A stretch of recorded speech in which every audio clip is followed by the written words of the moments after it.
இன்னைக்கு நம்ம வந்து சேலைக்கு வந்து ஃபால்ஸ் எப்படி தைக்கிறதுன்னு பார்ப்போம். இது ஃபால்ஸ் வந்து பாலிஸ்டர் கலந்த காட்டன்.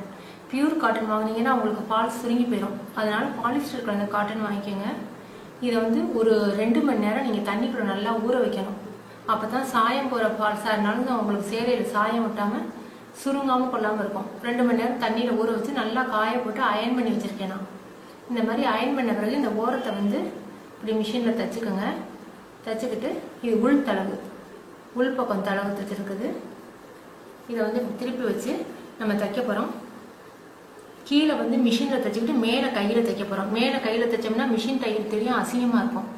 அதனால மேலே வந்து ரன்னிங் ஸ்டிச்சிங் மாதிரி நான் ஹேண்டில் போட போகிறேன். இது வந்து கீழ்ப்பக்கம் வந்து மிஷினில் போட போகிறேன். கீழ்ப்பக்கம் மிஷினில் போட்டால் தான் வந்து பிரியாமல் இருக்கும். வாஷிங் மிஷினில் போட்டாலும் சரி, நீங்கள் ப்ரஷ் போட்டு துவைக்கலையும் சரி, உங்களுக்கு கிளியாமல் இருக்கும். அதனால கீழ்ப்பக்கம் மிஷினில் தைச்சிக்குவோம். நான் எப்படி தைக்கிறதுன்னு காமிக்கிறேன். ஒரு 5 சென்டிமீட்டர் அளவுக்கு மட்டும் நீங்கள் வந்து துணியை விட்டுருங்க. துணியை விட்டுட்டு அப்புறம் நம்ம ஃபால்ஸ் வைக்கிறோம். இது முத தைக்கும்போது இந்த நீளமும் இந்த அகலமும் கரெக்டாக இருக்கான்னு பார்த்துக்கணும். சில பேர் என்ன பண்ணுவாங்க, இப்படி தொய்வு விட்டுருவாங்க. தொய்வு விட்டு அப்புறம் நீங்கள் மிஷினில் அடிப்பீங்க. அதனால தப்பாக போயிடும். அதனால கரெக்டாக அப்படி வச்சுக்கோங்க. அதாவது நான் சொல்கிறது உங்களுக்கு புரியும்னு நினைக்கிறேன். இந்த லென்த்தும் கரெக்டாக இருக்கணும். இப்போ நான் மிஷினில் தைக்கிறேன்.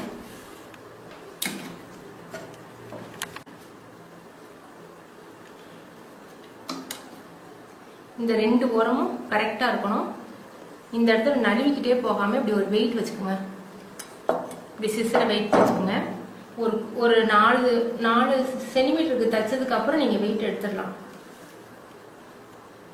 சேலை நழுவிக்கிட்டு போகாமல் இருக்கணுங்கிறதுக்காக நான் வச்சுருக்கேன்.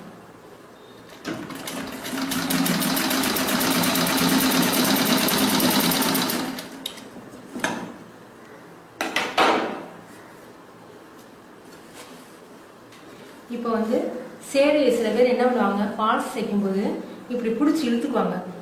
இழுத்துக்கிட்டு ஃபால்ஸை லேசாக இழுக்காமல் லேசாக ஸ்மூத்தாக வச்சுப்பாங்க. அப்படி இருக்கும்போது உங்களுக்கு சேலையில் சுருக்கம் இருக்கும். 2 துணியும் நீங்கள் இழுக்கக்கூடாது. இழுக்காமல் ஸ்மூத்தாக பிடிச்சிக்கணும். அந்த 2 கரையும் இந்த மாதிரி ஒன்றா வரணும். இந்த 2 கரையும் உங்களுக்கு ஒன்றா வரணும். தெரியுதா? இது 2 ஒன்றா வச்சுக்கணும். ஆனால் ரொம்ப இழுக்கக்கூடாது. இழுத்தீங்கன்னா உங்களுக்கு ஸ்டிச்சு விழுந்த பிறகு உங்களுக்கு சுருக்கம் விழுக்கும். ஏன்னா துணியோட இயல்பை மீறி நம்ம இழுத்தோம்னா சுருக்கம் விழுகும். ஸ்மூத்தாக பிடிச்சிக்கோங்க.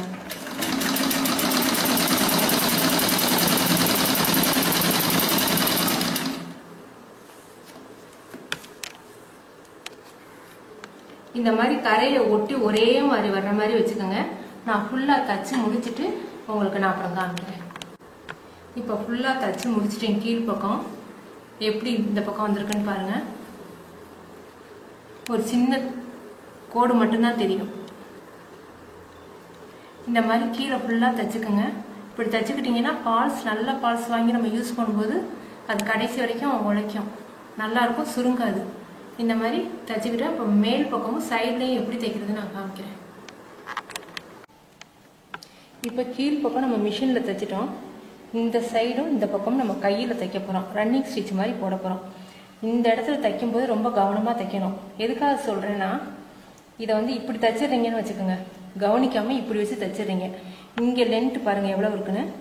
இந்த இடம் கூடுதலாக விட்டுட்டோம். இப்படி வச்சு தைச்சிங்கன்னா நீங்கள் இப்படி வச்சு இப்படி தைச்சிக்கிட்டே போகும்போது இந்த இடத்துல டொப்புன்னு இருக்கும். அப்போ நீங்கள் ஃபீல்ஸ் வைக்கும்போது ஸ்டெப் பை ஸ்டெப்பாக நிற்காது. உங்களுக்கு அது நீங்கள் உருவி விட்டு தான் நீங்கள் ஸ்டெப் வர்ற மாதிரி வைக்கணும். சரியாக வராது. ஃபால்ஸ் வந்து அசிங்கமாக இருக்கும். சேலையே கட்டியிருக்கும் போது அசிங்கமாக போயிடும். அதனால் இந்த இடம் வந்து கரெக்டாக இந்த லென்த்தும் கரெக்டாக இருக்கணும். இப்போ கரெக்டாக இருக்கா நமக்கு? இந்த அளவுக்கு நீங்கள் வச்சுக்கணும். வச்சுக்கிட்டு இந்த இடத்துல நமக்கு வந்து தைக்க போகிறோம். முத நீங்கள் தைச்சு பழகுறவங்க காட்டன் சேலையில் தைங்க. செமி கிரேப்லாம் கொஞ்சம் தைக்கிறதுக்கு கஷ்டமாக இருக்கும். இந்த மாதிரி ஒரு வெயிட் வச்சுக்கோங்க. கீழே நாட் போட்டிருக்கேன். ரன்னிங் ஸ்டிச் எல்லாருக்குமே தெரியும். நம்ம ரன்னிங் ஸ்டிச் போட்டு இடையில நாட் போட போகிறோம். இடையில நீங்கள் நாட் போடலைன்னா உருவிக்கிட்டு வந்துடும்.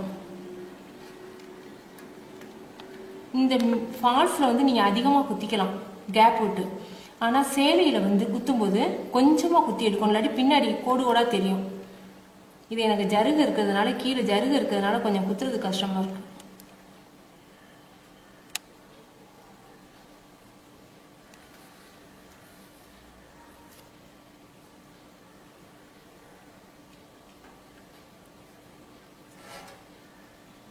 இந்த லென்த் அப்பப்போ செக் பண்ணிக்கோங்க. இப்போ நான் மூணு ஸ்டிச்சு போட்டிருக்கேன். 3 ஸ்டிச்சுக்கு அல்லது 4 ஸ்டிச்சுக்கு ஒரு நாட். அதே இடத்துல குத்தி நாட் போட்டுக்கிறேன். பாரு,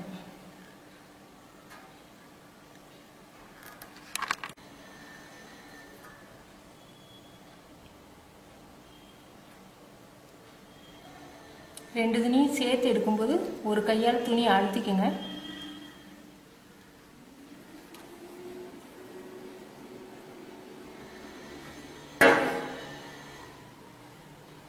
இந்த இடம் மட்டும் கரெக்டாக தைச்சிட்டிங்கன்னா நீட்டாக அப்படி நீங்கள் தைச்சிக்கிட்டு போயிடலாம். இப்போ நாட் போட்டுக்கிறேன். கீழ் துணி சேலை துணியும் சேர்த்து நீங்கள் நாட் போடணும். ஃபால்ஸ்க்கு மட்டும் நாட் போட்டிங்கன்னா சரியாக வராது.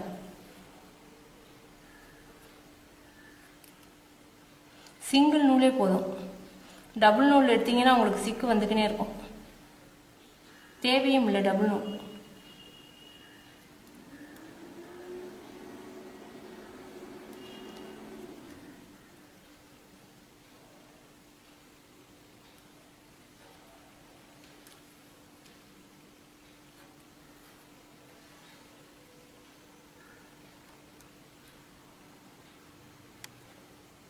நம்ம 3 ஸ்டிச்சுக்கு ஒரு நாட் போடுறதுனால உங்களுக்கு சேலை வந்து கடைசி வரைக்கும் பிரியாது.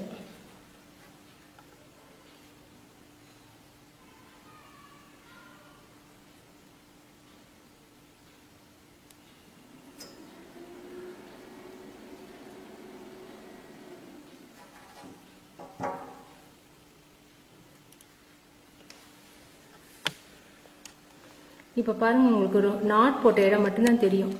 மற்ற இடம் எதுவுமே நூலே உங்களுக்கு தெரியாது. இதை நீங்கள் ஃபுல்லாகவே மிஷினில் தைச்சிங்கன்னா கோடு மாதிரி அசிங்கமாக இருக்கும். இந்த மாதிரி கையில் நாட் போடும்போது உங்களுக்கு ஃபால்ஸ் தைச்சிருக்கதே உங்களுக்கு தெரியாது, நீட்டாக இருக்கும்.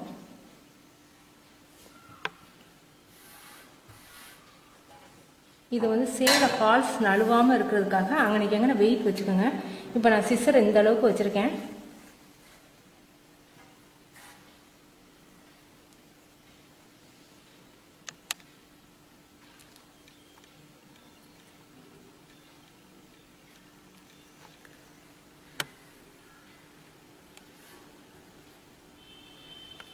இப்போ நாட் போட்டுக்கிறேன்.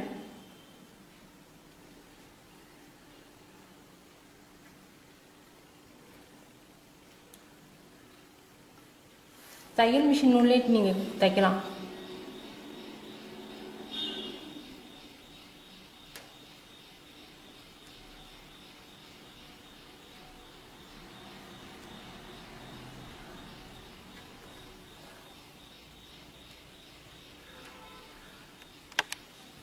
இங்கே பாருங்கள், நம்ம ரொம்ப உன்னிப்பாக கவனிச்சாதான் நாட் தெரியும். ரன்னிங் ஸ்டிச் போட்டு 3 ஸ்டிச்சுக்கு ஒரு நாட் அப்படி போட்டுக்கோங்க. நான் இப்போ உங்களுக்கு போட்டுட்டு கடைசியாக முடிக்கிறது எப்படின்னு காமிக்கிறேன். இந்த எண்டு ஃபுல்லாக தைச்சிட்டேன். இப்போ இந்த இடமே நம்ம தைக்கணும். இந்த இடம் தைக்கிறதுக்கு உங்களுக்கு வந்து இப்படி பிடிச்சிக்கிட்டு தைக்கலாம். உங்களுக்கு சிரமமாக இருக்குன்னா இந்த மாதிரி ஊசி குத்திக்கங்க. அதே மாதிரி இந்த பக்கமும் உங்களுக்கு சிரமமாக இருக்குன்னா ஊசியை குத்திக்கிட்டே நீங்கள் தைக்கலாம்.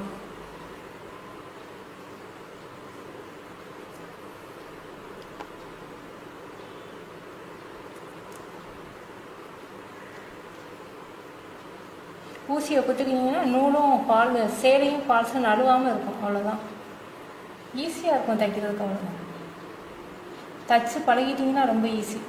இந்த ஃபால்ஸ் தைக்கிறதுக்கு எனக்கு 1/2 hour ஆச்சு மொத்தம். மிஷின்லேயும் தைச்சு கையிலையும் தைக்க 1/2 hour.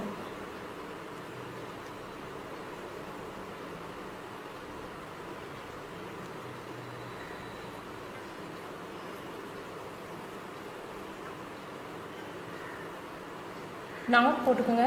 நாட் போட மறந்துட்டிங்கன்னா ரன்னிங் ஸ்டிச் வந்து நீங்கள் வாஷ் பண்ணும்போது ஃபுல்லாக உருவிக்கிட்டு வந்துடும்.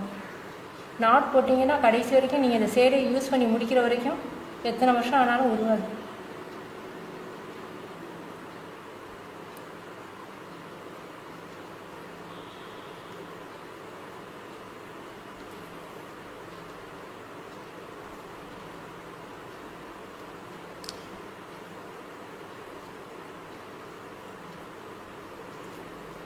உங்களுக்கு வந்து இந்த கையில் தைக்கிறதுனால ஃபால்ஸ் தச்ச மாதிரியே தெரியாது.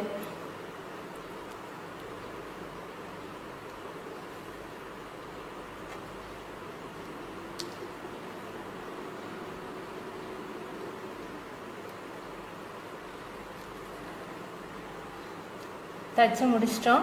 இப்போ நாட் போட்டு உங்களுக்கு நான் எப்படி இருக்குன்னு காமிக்கிறேன்.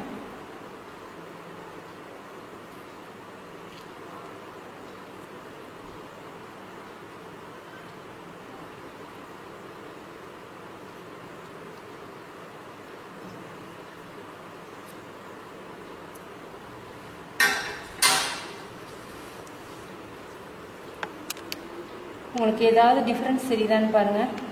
உங்களுக்கு டிஃப்ரென்ஸே தெரியாது. இந்த இடத்துல நான் வந்து கிரே கலர் போட்டிருக்கணும், வீடியோவுக்கு தெரியாதுங்கிறதுனால கருப்பு கலர் நூல் யூஸ் பண்ணேன். அதனால இந்த இடத்துல மட்டும் உங்களுக்கு கோடு தெரியும். கிரே கலர் நூல் நான் போட்டிருந்தா இந்த கோடு உங்களுக்கு தெரிஞ்சிருக்காது. இது வந்து ஃபால்ஸும் சேலையும் ஒரே மாதிரி இருக்கணும்.